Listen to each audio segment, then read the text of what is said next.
നമസ്കാരം. പോക്കോ M2 Pro launch ചെയ്തിരിക്കുകയാണ്. ഇന്ന് നമുക്ക് ഈ ഫോണിൻ്റെ വിശേഷങ്ങൾ എന്തെല്ലാമാണെന്ന് നോക്കാം. M4ൻ്റെ മറ്റൊരു വീഡിയോയിലേക്ക് നിങ്ങൾക്ക് സ്വാഗതം.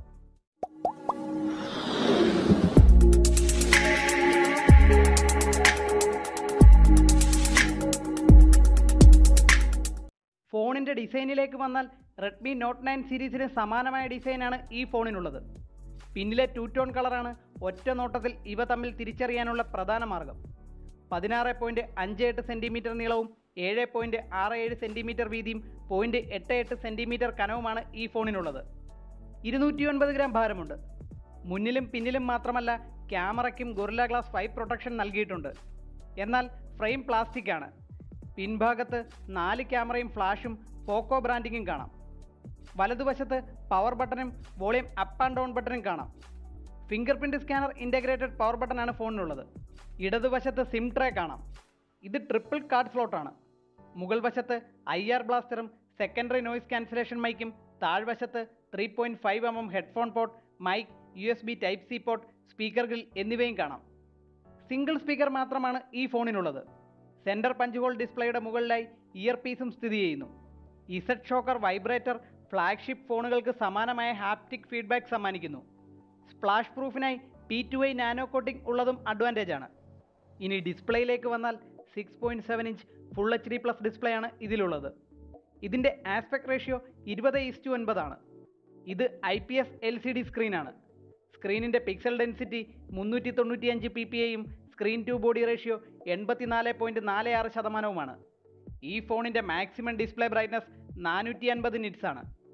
വൈറ്റ് വൈൻ L1 സർട്ടിഫിക്കേഷൻ ഉള്ളതിനാൽ ആമസോൺ, നെറ്റ്ഫ്ലിക്സ് തുടങ്ങിയ സ്ട്രീമിംഗ് പ്ലാറ്റ്ഫോമിൽ HD വീഡിയോസ് പ്ലേബാക്ക് ചെയ്യാൻ കഴിയും.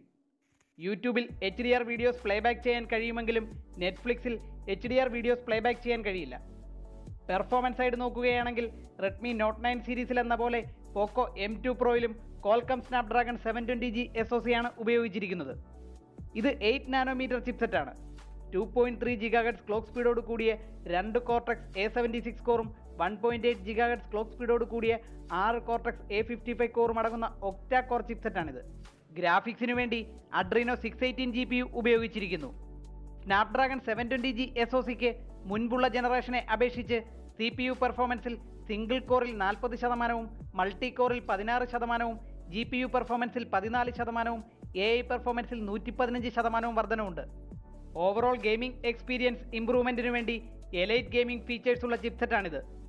ഇതുകൂടാതെ ഈ ചിപ്സെറ്റ് ഇന്ത്യ തദ്ദേശീയമായി വികസിപ്പിച്ചെടുത്ത GPS-നേക്കാൾ കൃത്യതയുള്ള നാവിക് നാവിഗേഷൻ സിസ്റ്റം സപ്പോർട്ട് ചെയ്യുന്നു. LPDDR4X റാമും UFS 2.1 സ്റ്റോറേജുമാണ് ഇതിലുള്ളത്. മികച്ച വൈഫൈ കവറേജിനു വേണ്ടി 2x2 മൈമോ വൈഫൈയും ഈ ഫോണിൽ കാണാം. ഇനി ഗെയിമിങ്ങിലേക്ക് വന്നാൽ സ്നാപ്ഡ്രാഗൺ 720G SoC ഉള്ള ഫോണുകളിൽ HD+ ഹൈ ഗ്രാഫിക്സിലും സ്മൂത്ത്+ അൾട്രാ ഗ്രാഫിക്സിലും വരെ മാത്രമാണ് PUBG ഗെയിം കളിക്കാനാവുക. ഗെയിം കളിക്കുമ്പോൾ ഫോൺ 40 ഡിഗ്രിയിൽ താഴെ മാത്രമാണ് ഹീറ്റാകുന്നത്. ഓപ്പറേറ്റിംഗ് സിസ്റ്റം പോക്കോ ലോഞ്ചറോട് കൂടിയ MIUI 11 ബേസ്ഡ് Android 10 ആണ്. ആഡ്സ് ഫ്രീ ആണെന്നത് ബിഗർ പ്ലസ് പോയിന്റ് ആണ്. പ്രീ ഇൻസ്റ്റാൾഡ് ആപ്ലിക്കേഷൻസ് നിങ്ങൾക്ക് ഫോണിൽ കാണാൻ സാധിക്കും. ഈ അടുത്തിടെ ഇന്ത്യയിൽ ബാൻ ചെയ്ത ചില ചൈനീസ് ആപ്ലിക്കേഷൻസും ഇവയിൽപ്പെടും. ക്യാമറ സൈഡ് നോക്കുകയാണെങ്കിൽ 2.5 അപ്പർച്ചർ 16 MP ക്യാമറയാണ് മുന്നിൽ. നൈറ്റ് മോഡ് ഓപ്ഷൻ ഉപയോഗിച്ച് സെൽഫി ഫോട്ടോസ് എടുക്കാനാകും. ഫ്രണ്ട് ക്യാമറ ഉപയോഗിച്ച് 4K വീഡിയോ റെക്കോർഡിംഗ് സാധ്യമാകില്ല.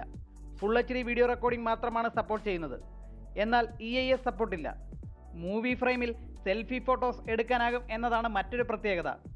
പിന്നിൽ f1.8 അപ്പർച്ചർ 48 MP മെയിൻ ക്യാമറയും 119 ഡിഗ്രി ഫീൽഡ് ഓഫ് വ്യൂ ഉള്ള f2.2 aperture 8 MP ultra wide angle ലെൻസും f2.4 അപ്പർച്ചർ 5 MP മാക്രോ ലെൻസും f2.4 അപ്പർച്ചർ 2 MP ഡെപ്ത് സെൻസറും ആണുള്ളത്.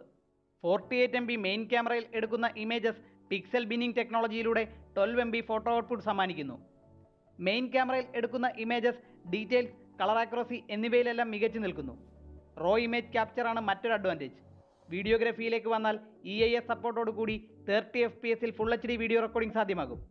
ഇതുകൂടാതെ 60 FPS ഫുൾ HD വീഡിയോ റെക്കോർഡിംഗും 30 FPS 4K വീഡിയോ റെക്കോർഡിംഗും സാധ്യമാകുമെങ്കിലും EIS സപ്പോർട്ടില്ല.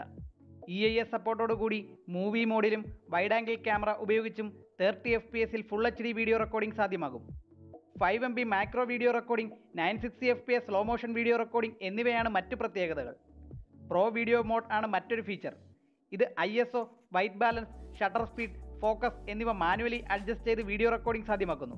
ബാറ്ററി സൈഡ് നോക്കുകയാണെങ്കിൽ ഈ ഫോണിൻ്റെ ബാറ്ററി കപ്പാസിറ്റി 5000 mAh ആണ്. 33 വാട്ട് ഫാസ്റ്റ് ചാർജറാണ് ഫോണിനൊപ്പം ലഭിക്കുന്നത്. 30 മിനിറ്റ് കൊണ്ട് 50% ചാർജ് ആകുന്ന ഈ ഫോൺ 0 മുതൽ 100% വരെ ചാർജ് ആകാൻ 1.5 മണിക്കൂർ വേണ്ടി വരും. 8 മണിക്കൂറിലധികം സ്ക്രീൻ ഓൺ ടൈം ലഭിക്കും. Out of the blue, green and greener, 2 shade of black എന്നീ നിറങ്ങളിൽ മാർക്കറ്റിൽ ലഭ്യമാകുന്ന ഈ ഫോൺ 4GB RAM 64GB സ്റ്റോറേജിന് ഏകദേശം 14,000 രൂപയും 6GB RAM 64GB സ്റ്റോറേജിന് ഏകദേശം 15,000 രൂപയും 6GB RAM 128GB സ്റ്റോറേജിന് ഏകദേശം 17,000 രൂപയുമാണ് വില. സ്പ്ലാഷ് പ്രൂഫിനായി P2i nano coating, triple Gorilla glass 5 protection, IR blaster, dedicated SD card slot, bigger display, മികച്ച ബ്രൈറ്റ്നസ്, പവർ എഫിഷ്യൻ്റ് ചിപ്സെറ്റ്, മികച്ച വീഡിയോഗ്രഫി, 5000 mAh ബാറ്ററി എന്നിവയാണ് മേന്മകൾ. ഇനി പോരായ്മകൾ നോക്കുകയാണെങ്കിൽ ഫോണിനൊപ്പം ലഭിക്കുന്നത് 33 വാട്ട് ഫാസ്റ്റ് ചാർജർ ആണെങ്കിലും ബാറ്ററി ഫുള്ളി ചാർജ് ആകാൻ 1.5 മണിക്കൂറോളം വേണ്ടിവരും. ചെറിയ മാറ്റങ്ങൾ ഒഴിച്ചു നിർത്തിയാൽ റെഡ്മി നോട്ട് 9 Pro ഫോണിൻ്റെ അതേ സ്പെസിഫിക്കേഷനുമായാണ് ഈ ഫോൺ വിപണിയിലെത്തുന്നത്. സമാനമായ വിലയുമാണ് ഈ രണ്ട് ഫോണുകൾക്കുമുള്ളത്. വ്യക്തിപരമായ അഭിപ്രായത്തിൽ റെഡ്മി നോട്ട് 9 Proയെ അപേക്ഷിച്ച് പോക്കോ M2 Pro തന്നെയാണ് ബെറ്റർ ചോയ്സ്. നിങ്ങളുടെ അഭിപ്രായങ്ങളും നിർദ്ദേശങ്ങളും കമൻറ്റ് ചെയ്യുക.